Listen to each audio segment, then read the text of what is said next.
Welcome everybody, welcome to my channel to English coaching. সবাইকে বলো প্রথম থেকে ক্লাসটি মনোযোগ সহকারে করার জন্য। আর আজকে যারা চ্যানেলে প্রথম রয়েছে এবং এখন অবধি চ্যানেলটিকে যারা সাবস্ক্রাইব করনি, তারা অবশ্যই চ্যানেলটিকে সাবস্ক্রাইব করে প্রতিনিয়ত এই ধরনের ইম্পর্টেন্ট এবং ইন্টারেস্টিং ক্লাস করতে থাকো। তো সামনে আমাদের বিভিন্ন ধরনের কম্পিটিটিভ এক্সাম রয়েছে। তো তার মধ্যে গ্রাম পঞ্চায়েত এক্সামটি একটি অন্যতম গুরুত্বপূর্ণ এক্সাম। তো এই এক্সামের যে ধরনের ইংলিশ কোশ্চেন আছে, সেই কোশ্চেনগুলি নিয়ে আমি আজকে এবং পরবর্তী ক্লাসে আলোচনা করব। তো দেখো, আজকে প্রিভিয়াস ইয়ার থেকে যে কোশ্চেনগুলি নিয়ে আমি আজকে ক্লাসে আলোচনা করছি। তো প্রিভিয়াস ইয়ারে fill in the blanks with appropriate preposition এবং অ্যান্টোনিম সিনোনিমের উপরে 10টি কোশ্চেন আছে। এই কোশ্চেনগুলো নিয়ে আমি আলোচনা করছি। পরবর্তীকালে এই প্যাটার্নের কোশ্চেন নিয়ে আমি পরবর্তী ক্লাসে আলোচনা করব। তোমরা অবশ্যই আমার সাথে থেকো। তো চলো আজকে ক্লাস শুরু করা যাক। তো আজকে প্রথমে কি রয়েছে আমরা দেখে নিই। প্রথমে যে কোশ্চেন রয়েছে সেটা হচ্ছে fill in the blanks with correct preposition. তো প্রিপোজিশন থেকে আমাদেরকে প্র্যাকটিস করতে হবে। তো দেখো প্রিপোজিশনের উপরে কি কোশ্চেন এসেছে।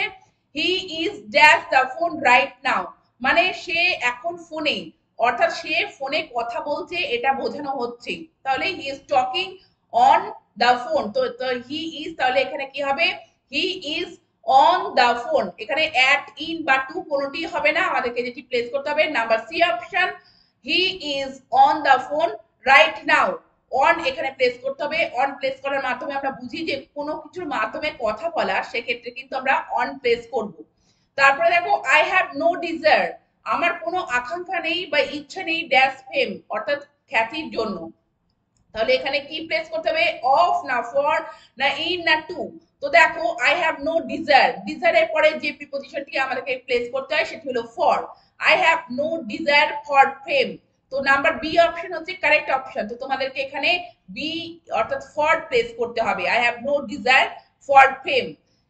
প্রত্যেকটি কোশ্চেনই কিন্তু প্রিভিয়াস ইয়ার থেকে নেওয়া। তোমরা অবশ্যই ট্রাই করতে থাকো কোশ্চেনগুলিকে করার, সলভ করতে থাকো, আর এবং আমার পরবর্তী সময়ে আমার আনসারগুলি শুনতে থাকো। তো তারপরটি দেখো, there is an exception dash every rule.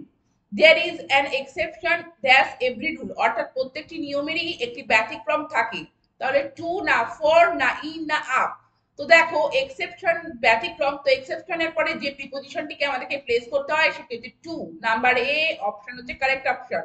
There is an exception to every rule. There is an exception to every rule. পরের কোশ্চেনটি দেখো, Rama is dash M A in English, অর্থাৎ ইংলিশে এম এ রামা। তো এম এর আগে আমাদেরকে কোন আর্টিকেল প্লেস করতে হবে বলে দেখো। এম দেখো কনসোনান্ট হলেও উচ্চারণটি কিন্তু আগে ভাওয়েলের উচ্চারণটা আগে আসে, এম এ, অর্থাৎ এ উচ্চারণটি আগে আসে, সেজন্য আমাদেরকে Rama is an M A আমাদেরকে প্লেস করতে হবে। তো বি অপশন হচ্ছে correct option, Rama is an M A in English. তারপরে দেখো the sun rises dash the sky. তো the sun rises in the sky, the sun rises in the sky, অর্থাৎ সূর্য আকাশে উদিত হয়। তো নাম্বার বি অপশন হচ্ছে correct option, number B option হচ্ছে কারেক্ট অপশন। তারপরে দেখো Netaji was born dash 23rd January in the year 1897, অর্থাৎ 1897 সালে 23শে জানুয়ারি জন্মগ্রহণ করেছিলেন।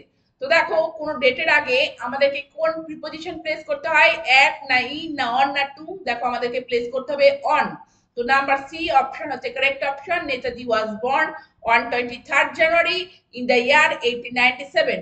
তো Netaji was born on 23rd January, on হবে হচ্ছে কারেক্ট অপশন। পরের কোশ্চেনটি দেখো, honesty is dash best policy, অর্থাৎ সততাই সব থেকে ভালো নীতি। তো দেখো বেস্ট আছে, তো এখানে এ না ইন না অন না দি বসবে। তো দেখো এখানে বেস্ট আছে superlative degree, good better best. তো আমাদেরকে কোন কোন আর্টিকেলটি প্লেস করতে হবে, আমাদেরকে আর্টিকেলটি প্লেস করতে হবে দি, অর্থাৎ সুপারলেটিভ ফর্মের আগে সবসময় আমাদেরকে ডি প্লেস করতে হয়। তো honesty is the best policy. তো ডি নাম্বারটি হচ্ছে কারেক্ট অপশন, ডি নাম্বারটি হচ্ছে কারেক্ট অপশন। পরেরটি দেখো, রিনা ইজ সিনিয়র ড্যাশ হিনা, অর্থাৎ রিনা হিনার থেকে সিনিয়র, সেটা ওল্ডারও হতে পারে বা মোর এক্সপিরিয়েন্সডও হতে পারে। সিনিয়র মিন্স ওল্ডারও হতে পারে বা মোর এক্সপিরিয়েন্সড বা বেশি অভিজ্ঞতাশালী সেটি হতে পারে। তো সিনিয়রের পরে আমরা টু প্লেস করব না, দ্যান প্লেস করব না, ইন প্লেস করব না, ফ্রম প্লেস করব।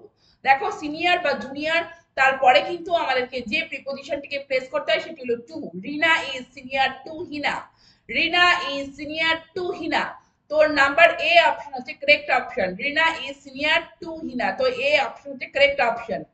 তারপরে দেখো নিয়ারেস্ট মিনিং অফ অথেন্টিক, তো কাছাকাছি মানে অথেন্টিকের কাছাকাছি মানে কি, অথেন্টিক মানে রিয়াল, মানে রিয়াল অথেন্টিক মানে যেটি হচ্ছে যে খাঁটি বা আসল যেটাকে বলা যায় সেক্ষেত্রে। তো দেখো এখানে লাভেবল আছে, ডিস্ট্রেস আছে, প্রেজ আছে, জেনুইন আছে। তো লাভেবল মানে হচ্ছে লাইকেবল অর্থাৎ স্নেহশীল, তো সেক্ষেত্রে লাভেবল কিন্তু অথেন্টিক না, এটা রিয়েল না। ডিস্ট্রেস, দেখো ডিস্ট্রেস হচ্ছে মাইজারি বা হার্ট ব্রেক, সেক্ষেত্রে ডিস্ট্রেস হয়। প্রেজ হচ্ছে গ্লোরিফাই করা অর্থাৎ প্রশংসা করা, সেক্ষেত্রে প্রেজও হবে না। তাহলে কি হবে, জেনুইন, জেনুইন বা রিয়েল সেটা হচ্ছে আসল। তো অথেন্টিকের নিয়ারেস্ট মিনিং কি হবে, জেনুইন। এখানে অথেন্টিকের নিয়ারেস্ট মিনিং হবে ডি অপশন, জেনুইন। তাহলে ডি অপশন হচ্ছে কারেক্ট অপশন। তারপরে অপোজিট মিনিং অফ স্লিপসড, স্লিপসড, তো স্লিপসড হচ্ছে কি যে অগোছালো। তো অগোছালো দেখো এখানে সিনোনিম, এখানে কি বলেছে অপোজিট মিনিং বলেছে। দেখো আনটাইডি বা স্লভেনলি দুটোই কিন্তু একই সিনোনিম। আনটাইডি মানে অগোছালো, স্লভেনলি মানে অগোছালো। তো এখানে কিন্তু দেখো এখানে স্লিপসড মানে আনটাইডি ব্যাপারটাই রয়েছে, তো এখানে কিন্তু আনটাইডি বা স্লভেনলি দুটোই হবে না। আর কেয়ার ফ্রি মানে তো জানোই যে ভাবনাহীন, কেয়ার ফ্রি। তো এখানে যেটি অপোজিট হবে সেটা হচ্ছে কেয়ারফুল। তো স্লিপসড এর যেটা মানে সেটা হচ্ছে কেয়ারলেস, তার অপোজিট যেটি হবে কেয়ারফুল। তো অপোজিট মিনিং অফ স্লিপসড এর যে উত্তরটি হবে, আনসারটি হবে, সেটি হলো নাম্বার এ অপশন হচ্ছে কারেক্ট অপশন, কেয়ারফুল।